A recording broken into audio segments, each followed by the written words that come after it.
Mga uri ng sahod. Una, sibuyas na sahod. Ito yung sahod na kapag hinati-hati mo sa gastusin, mapapaluha ka. Pangalawa, pampapayat na sahod. Ito yung sahod na habang tumatagal, pakonti ng pakonti, ang natitirang pangkain mo. Pangatlo, magic sahod. Ito naman yung sahod na konting kumpas lang ng kamay at abracadabra, wala na siya. Pang-apat, malabag yung sahod. Ito yung sahod na di ka sigurado kung kailan ito darating at kung gaano ito tatagal. Panglima, corning pelikulang sahod. Ito naman yung sahod na tinatawanan mo na lang para di ka mabwisit. Pang-anim, konserbatibong sahod. Ito yung sahod na nakakawala ng inspirasyon.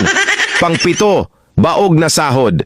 Ito naman yung sahod na kahit anong trabaho ang gawin mo, wala pa ring kalalabasan ito.